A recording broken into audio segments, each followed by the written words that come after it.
Recuerden que pueden entrar a través de la página feriadellibrodigital.com.ar para descargar el material, para tener toda la información, para ver cuándo se van a dar las diferentes actividades que estamos celebrando en estos días en la Feria del Libro Sáenz Peña, en este caso es la edición. Y ahora nos toca hablar de un conversatorio muy particular porque mezcla la literatura y la antropología. Lo que vamos a ver a continuación es una lectura de textos inéditos y ya publicados por parte de la escritora Elizabeth Vergallo, justamente teniendo en cuenta esto que nos hace de preguntas de tal vez ¿cómo hacemos para construir junto al otro, a la otra, al otro? ¿Se construye de esta manera símbolos, códigos y toda la comunidad? Bueno, estas son algunas de las preguntas que se van a contestar en este conversatorio. Buenas tardes, muy contenta de poder participar de este evento, la Feria del Libro Digital 2020, de Presidencia Roque Sáenz Peña, organizado por el Instituto de Cultura del Chaco, conjuntamente con la UNCAUS, que es un centro educativo y cultural de enorme importancia y en expansión en el interior del Chaco. Me presento, mi nombre es Graciela Elizabeth Vergallo, soy escritora, magíster en Antropología Social, con posgrado en Gestión Cultural y Comunicación de Flaxo, y especializada en literatura argentina y latinoamericana por la Fundación Mempo Giardinelli, Universidad de Virginia.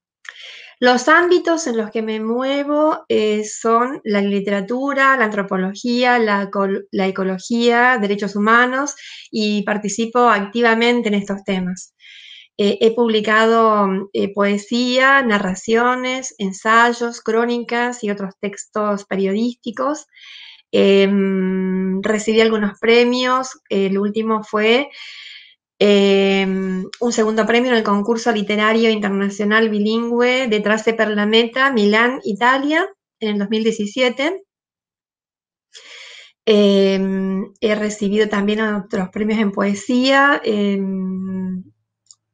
como el premio Villagrave de Poesía, con el poemario Tierra sin Mal y Crónicas Nómades. Publiqué también otro poemario que se llama La Pasión, y que luego fueron compilados, si bien Tierra sin Mal fue editado y publicado por Librería de la Paz, luego fue compilado, fueron 3 poemarios compilados en uno que se llama Saberes Prohibidos y publicados por Contexto. También he realizado informes antropológicos sociales, que luego he publicado, como el libro Bosques, Culturas y Derechos, el impacto sociocultural de la deforestación en territorios del Chaco. Publiqué también un libro de narraciones, Cruces de Ingra, editado por Librería de la Paz. Recibí un premio provincial de ensayos por el libro Tonagac, Danza en el Viento, Memoria y Resistencia Com, un premio literario por el Colegio Médico Gremial del Chaco, con el libro La Salud en el Oeste Indígena Chaqueño, y en coautoría libros como El Mundo de la Cultura Cuántica, publicado en Granada y en Nueva York, en coautoría, Bandoleros Rurales Correntinos, Norte Grande, Cultura y Región, Sabores del Chaco, en fin. Lo menciona esto porque para que se entienda en qué ámbitos me muevo y desde dónde, por dónde fluye también mi escritura, ¿no? Bueno, he realizado varios informes antropológicos sociales en causas legales vinculadas a temas de derechos indígenas. Bueno, el por qué relacionar, que es un poco el título de estas reflexiones, por qué relacionar antropología y literatura. En este contexto, y sobre todo en este contexto en el que estamos viviendo una situación de pandemia, el mundo, la Tierra, la humanidad, nos interpela en un montón de cuestiones que teníamos olvidadas. La relación con la Tierra, la relación con los afectos, con lesotres, con la comunidad, con cuestiones que tienen que ver directamente con la sobrevivencia, sostener los tejidos vitales, los sentidos.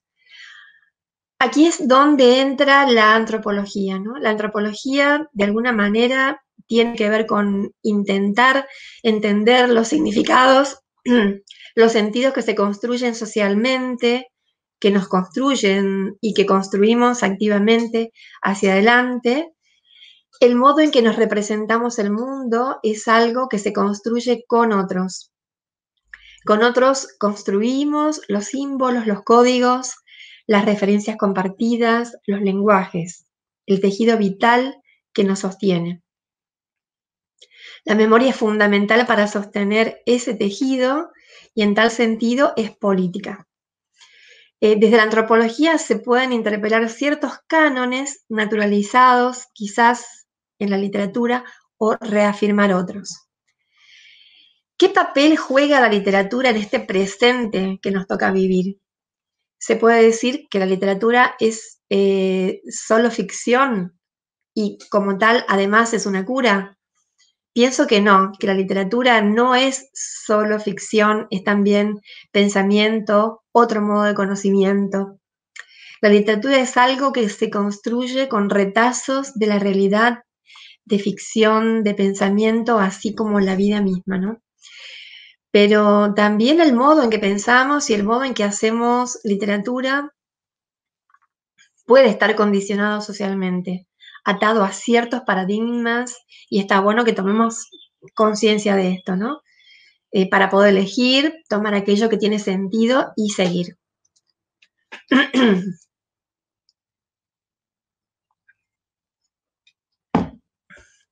Pensar la relación entre literatura y antropología es también considerar una vuelta a casa de la literatura.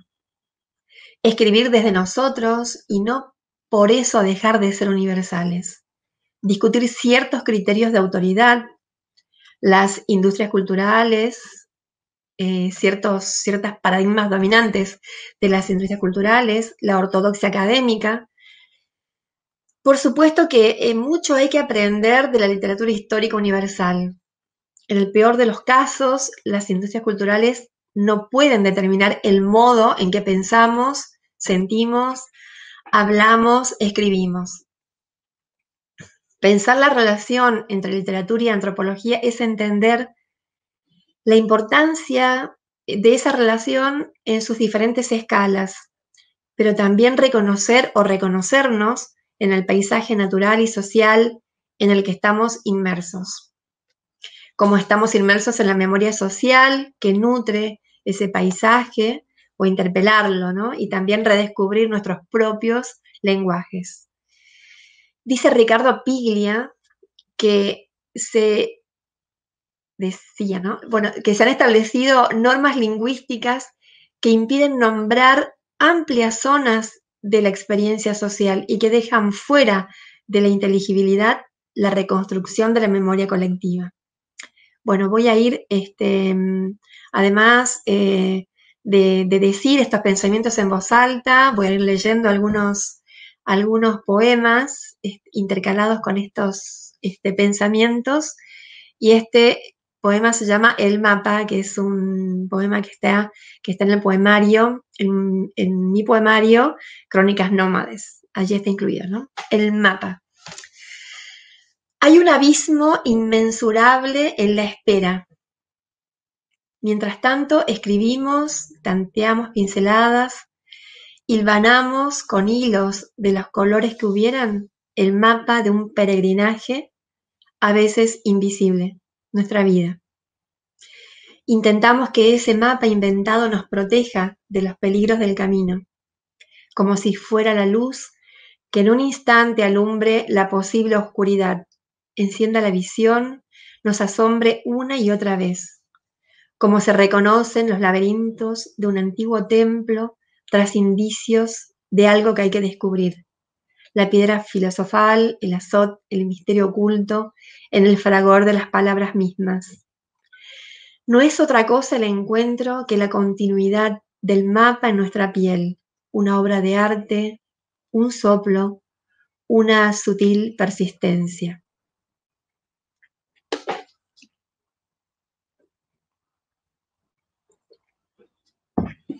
Bueno, voy a hablar ahora de uno de mis libros en relación a ese encuentro que intento entre literatura y antropología, que son dos ámbitos en los que me muevo, ¿no?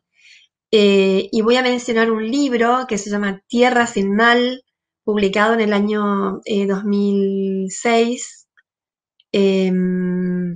por Librería de la Paz, que luego fue incluido en la trilogía poética Saberes Prohibidos por Contexto. Tierra sin mal que alude en realidad a un mito guaraní, no significa solo que la tierra no tenga males, que no sea arrasada, tampoco, también significa que no debe ser arrasado el conocimiento y la misma literatura, ¿no? En ese sentido escribí ese poemario. La literatura a veces sigue reproduciendo o reproduce un orden social y de conocimiento dominante, y de esto es lo que creo que hay que darse cuenta, tomar conciencia. Algunos lo hacen y muy bien, pero bueno, es por ahí interesante poder hablar sobre estas cosas, ¿no? ¿Cuáles son los criterios de autoridad en la literatura, ¿no? Siempre se habla de las influencias literarias y se mencionan algunos monstruos sagrados, enhorabuena, algunos. Pero con este libro no partí de tales o cuales autoridades, digamos, ¿no? Sino de la literatura indígena que leí, escuché, registré en todo mi andar por la región, ¿no? Fueron 20 años de hacer algunos trabajos en la región vinculados a población indígena, en los cuales también registré, compilé textos literarios indígenas.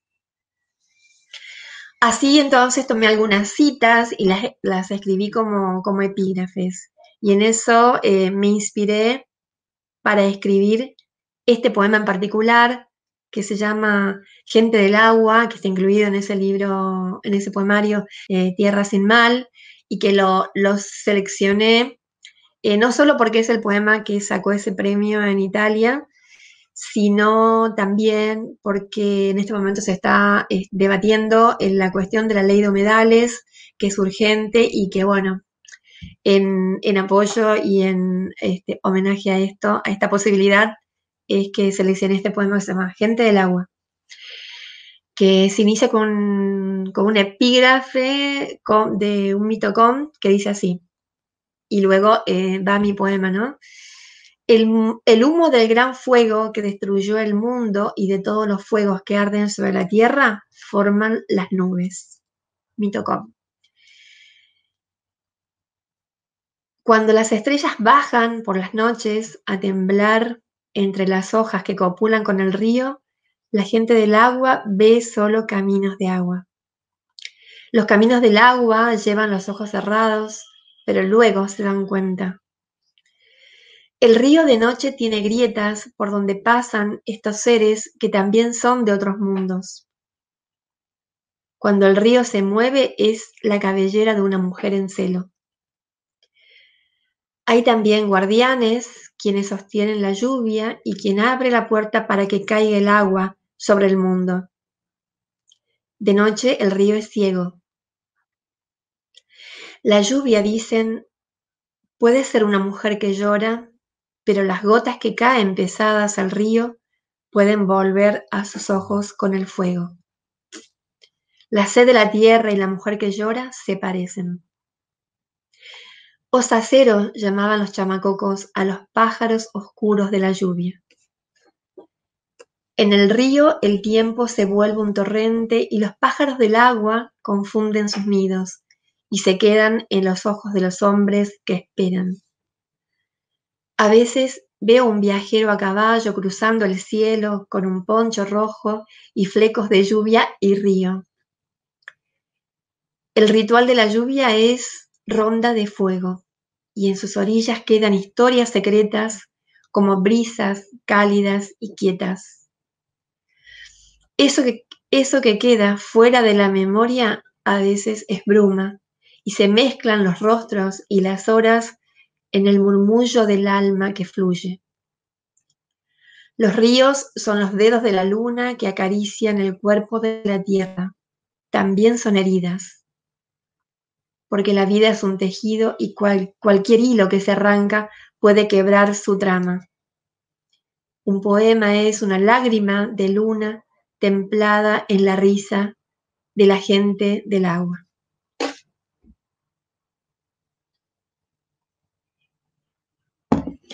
Hay un texto de Broderson que se llama La América indígena en su literatura, los libros del Cuarto Mundo, y que es uno de los libros que interpelan el concepto de texto o de literatura, ¿no?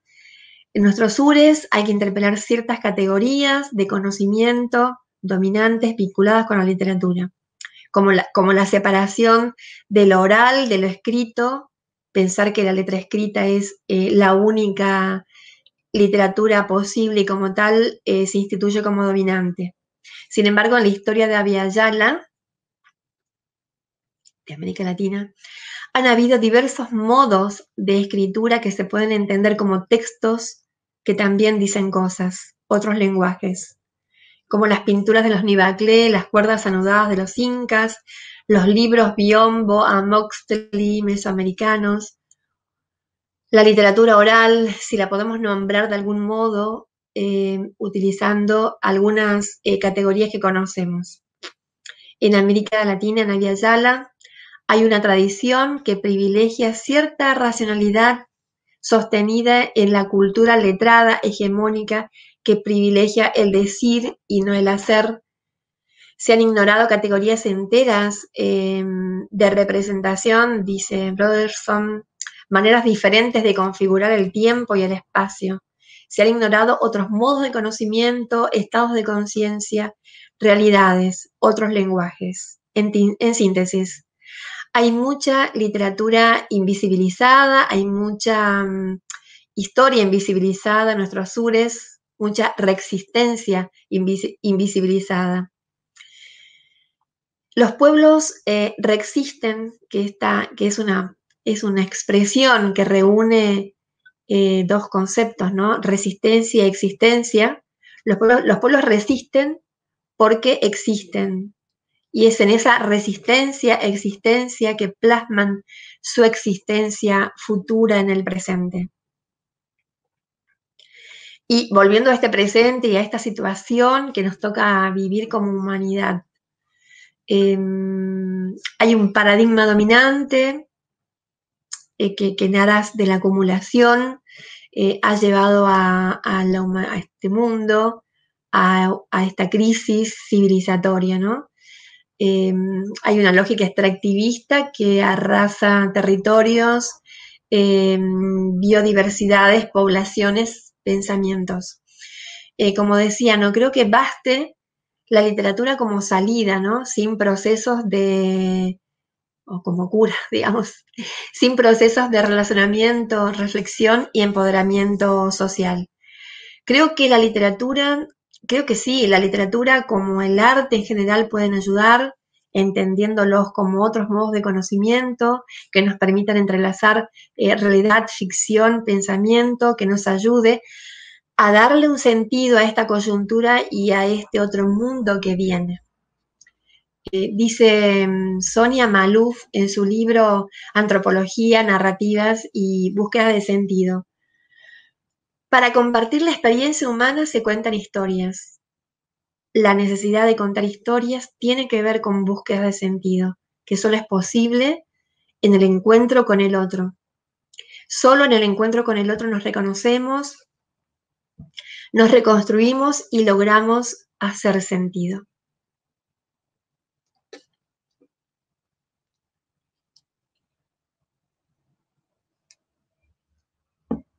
Bien, y ahora voy a leer un poema que se llama, que es inédito, que es parte de un poemario que está listo, que voy a publicar próximamente.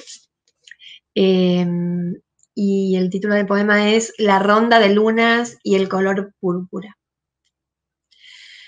He visto a la gente del agua y he sentido en mi cuerpo sus plegarias, sus ritos, sus fuegos, sus peregrinaciones.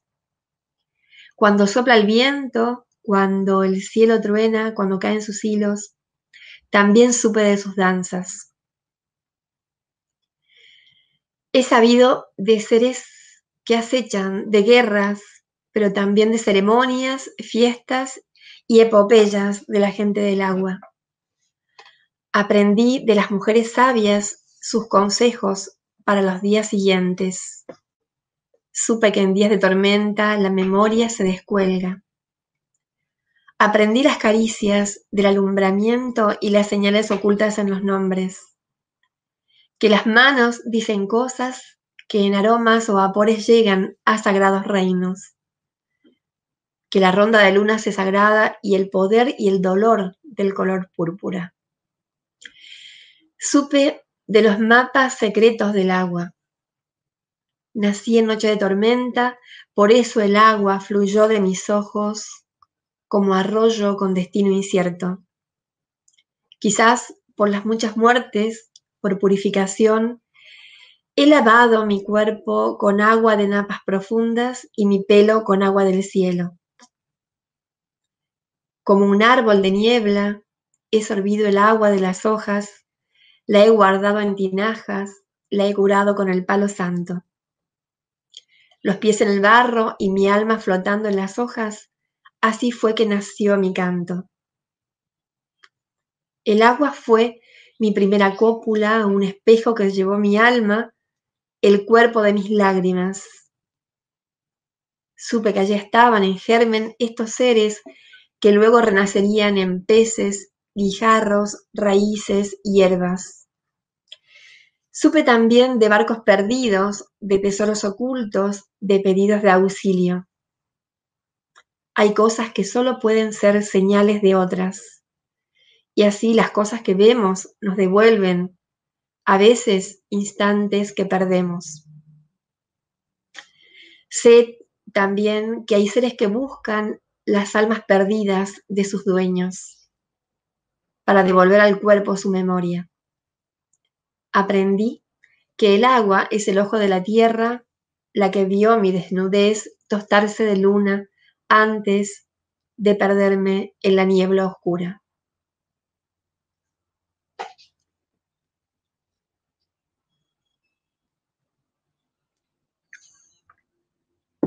Bueno, otro encuentro que se ha dado entre literatura y antropología, en lo que tiene que ver con mi propia experiencia vital, es otro libro que también lo tengo para publicar, que se llama Crónicas del Chaco Invisible. Ya he publicado algunas de estas crónicas, las he publicado y bueno, ya está listo, terminado el libro. Y creo que ha habido, como decía, un encuentro también entre literatura y antropología, porque de alguna manera la crónica, si bien hay variadas maneras de entender la crónica, pero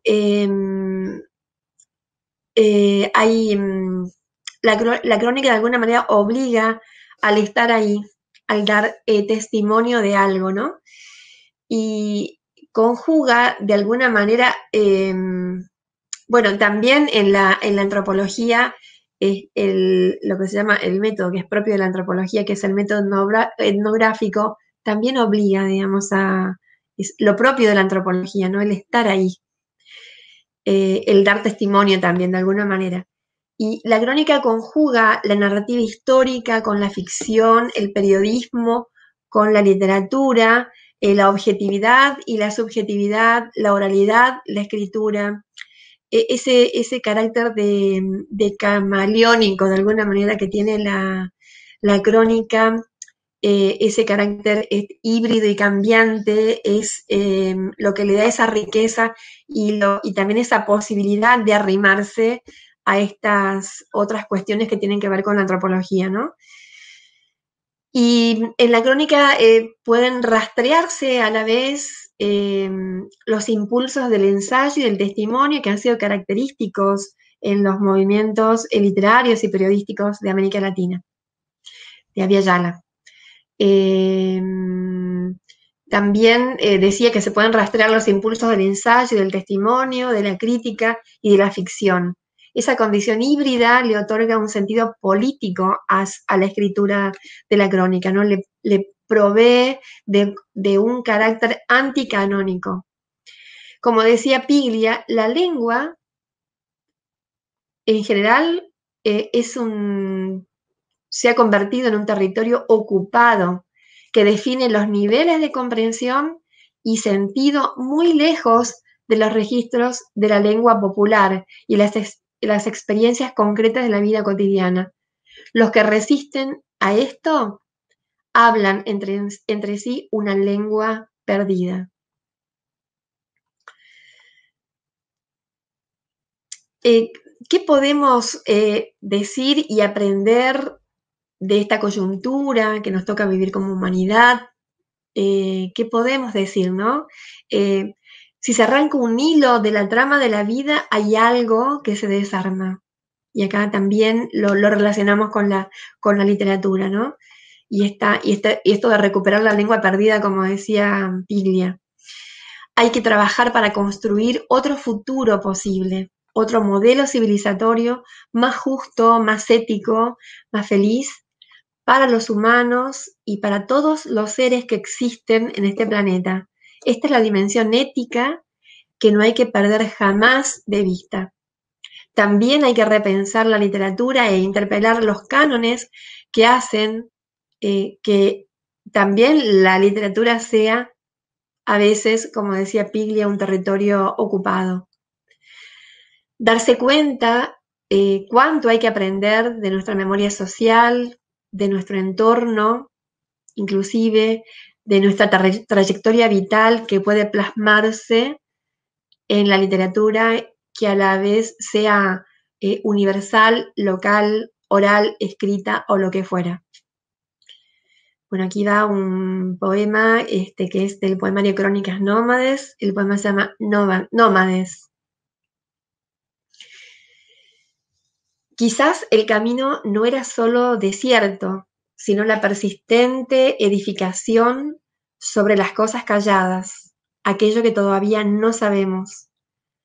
Había que inventar nuevas palabras como si fueran la única caravana nítida y persistente que pudiera prolongar la fugacidad del paisaje, como el cuerpo que se reconoce cada vez que se incendia a sí mismo. Quizás la luz no se agota en la forma de los médanos ni en las ciudades que más allá, bajo una luna cuyo lado oscuro me está vedado todavía. Quizás lo que a veces dibujo en esta arena, en la transparencia de las noches, sea el espejo de los deseos, un mapa tejido con retazos del camino recorrido y hebras luminosas de senderos que adivino con la intención de la permanencia. Quizás no es tan incierto el camino de los nómades.